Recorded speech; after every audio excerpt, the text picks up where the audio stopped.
Now, as the virus spreads, so does the information about it and the fear it brings. In fact, Prime Minister Justin Trudeau spoke about that very issue in the last hour as he took part in a Lunar New Year event in Toronto.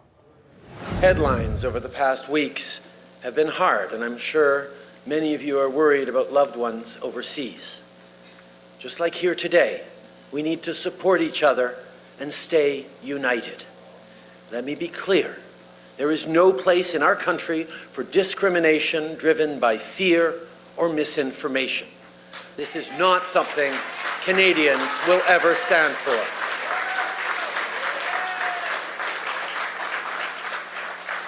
In difficult times, Canadians stick up for each other and lean on each other. We check in on our neighbors and take care of our friends. We stay hopeful about the future and willing to step up to the opportunities ahead. That is who we are, and that is who we will always remain. Now, the coronavirus outbreak has made some members of Canada's Chinese community the targets of racial abuse. It is prompting health and local officials to publicly denounce the backlash. Now, Amy Go is with the Chinese-Canadian National Council for Social Justice. And when she joined us in studio last hour, I asked her for some guidance on how people should respond if they see or personally encounter racism.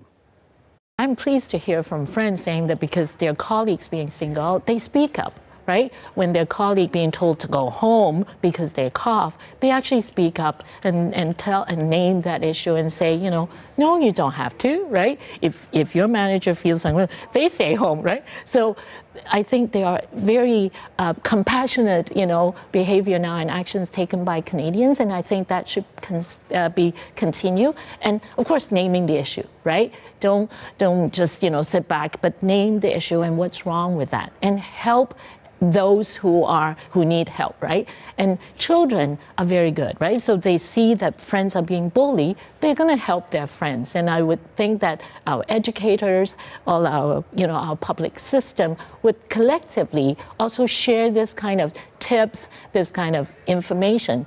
And Ontario Human Rights Commission actually has published a statement, denouncing these behaviors. And so people should understand, right? We do have the Human Rights Code, and these behavior, in fact, sometimes may contravene the code, and tell people where can they seek help if they feel that they are, that people have violated their human rights. No. It's crucial. It's important that leadership would speak up and name the issue and support the communities, and of course dispel myth and and all that. However, though, I would really encourage our Prime Minister, our Premier, our Mayor to continue this kind of work, right? To continue to recognize that there is racism, because this is the time where racism rears its head, but racism has always been here, right? So how can we move on? Continue since SARS, we've learned the lesson. Unfortunately, it seems that we have not really implemented to prevent this from happening. So we should continue the journey of preventing and ensuring that racism can be eradicated. So next time, whatever it may be, that collectively Canadians are focusing on addressing public health and not the racism undertone, right?